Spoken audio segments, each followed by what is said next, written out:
दर्शक बंधु स्वागत करछि देसी food court Odisha cooking channel को। आज मूला सागर रेसिपी आपण माने देखिकी जमा न बने की रही पारबेनी।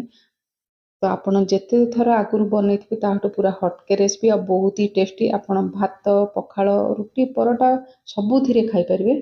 तो चलंतु आज रेसिपीटा स्टार्ट करबा। तो एठी नेछि गोटे मूला पीड़ा। तो गोटे मूला नेछि आपण चाहिले खाली मूला और मूला सागर भी बनै पारबे। मु नेछि कखारु खंडे आउ नेछि गोटे बाइगण।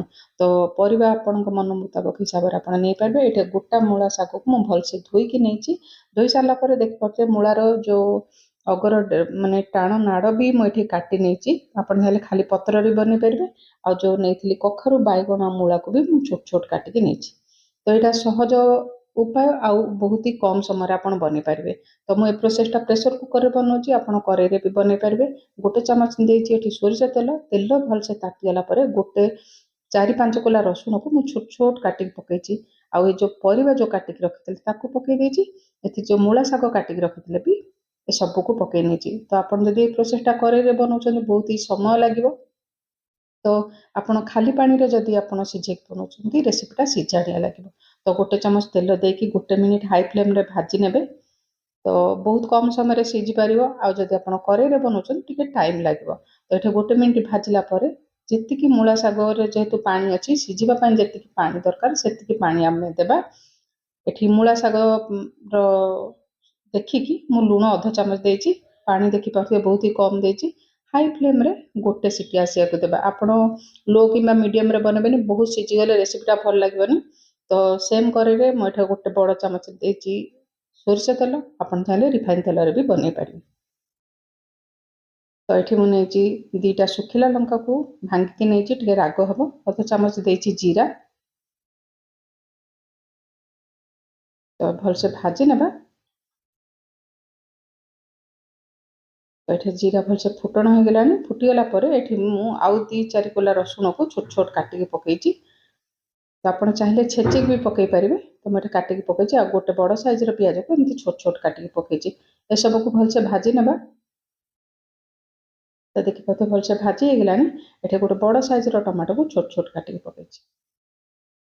तो आप कम समय एत सुंदर और टेस्टी रेसिपी बन पारे। आउ बन सारापर आप रेसिपी केमी होता निश्चिंत आपंकर मतामत देवे। जेहेतु मूला सागर लुण पकई तो अध चामच लुण ये मु पकई पियाज आउ सब भाजवाई। तो ये देखिए अध चामच हलदी गुंड। तो ये देखिए धनिया गुंड गोटे बड़ चामच। आपन चाहे जीरा गुंड भी दे पारे किंतु मु जीरा फुटण देनी। आउ एठी देछि काश्मीर लंका गुंड अध चामच।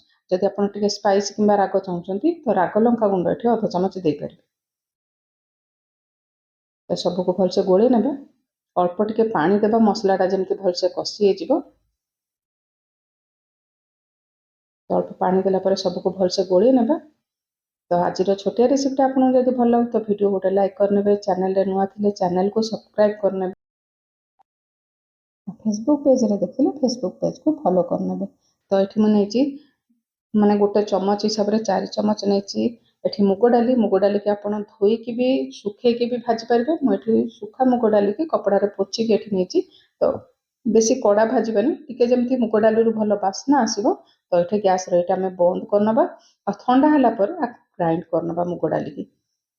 तो यही प्रोसेस रे आपण बनातु बनैला पर आपण कहिबे मु सब बेले एमती मूलार रेसिपी बनबी। 3-4 मिनिट लो फ्लेम रे मु कवर करने। मसला देखि पारछे बहुत सुंदर एठी कषि हो जाइए। आ जो आम प्रेसर कुकर मूला और परिवा को सिझाई देखि पारछे परफेक्ट सिझी जाइए। एठी आम सब मूला शाग जो सिझाई एठी पकई नबा।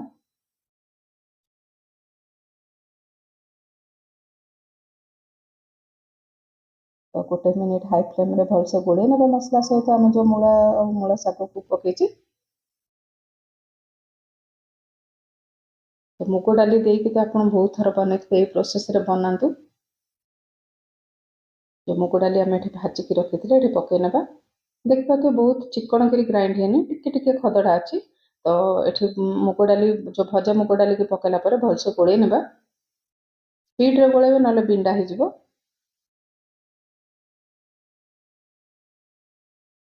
तो मुझे भाभी नी एत टेस्टी रेसिपी बनब। तो यहाँ ଆପଣ ବନେଇଲା ପରେ ବାସି ଖାଇଲେ ବି ବହୁତ ହି ଟେଷ୍ଟି ଲାଗୁଛି। ତ ମୁଁ କହିବା ଅନୁସାରେ ଥରେ ବନାନ୍ତୁ। ଏଠି ଭଲସେ ସବୁ ମିଶିଗଲାଣି ଆମେ ଯେଉଁ ମୁଗ ଡାଲି ପକେଇଥିଲେ।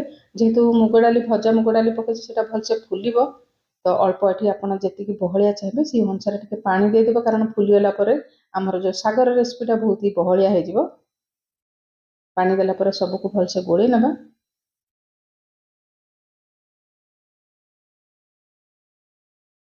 ଏଠି କଭର କରିନେବା 2 ରୁ 3 ମିନିଟ୍ ଲୋ ଫ୍ଲେମ୍ରେ। ଦେଖିପାରୁଥିବେ କେତେ ବହଳିଆ ହେଇଯାଇଛି। ଆଉ ମୁଗ ଡାଲିର ଯେଉଁ ଆପଣ ମୁଗ ଡାଲି ଦେଇକି ବନାଉଛନ୍ତି ଥରେ ଏମିତି ବନାନ୍ତୁ। ତ ଆପଣ ଏମିତି ପଖାଳ ଭାତ ସବୁଥିରେ ଖାଇପାରିବେ, ଗରମ ଭାତ ରୁଟି ପରଟା ସବୁଥିରେ ଖାଇପାରିବେ, ବହୁତ ହି ଟେଷ୍ଟି ବନୁଛି। ତ ଆମର ରେଡ଼ି ହେଇଗଲା ମୂଳା ଶାଗର ରେସିପି। ତ ଭିଡ଼ିଓଟି ଯଦି ଭଲ ଲାଗୁଛି ଲାଇକ୍ ସେୟାର ସବସ୍କ୍ରାଇବ୍ କରିନେବେ, ଫେସବୁକ୍ ପେଜ୍ରେ ଫଲୋ ବି କରିନେବେ। ଭିଡ଼ିଓଟା ପୁରା ଦେଖିଥିବାରୁ ବହୁତ ବହୁତ ଧନ୍ୟବାଦ। ଭଲ ଖାଆନ୍ତୁ, ସୁସ୍ଥ ରୁହନ୍ତୁ।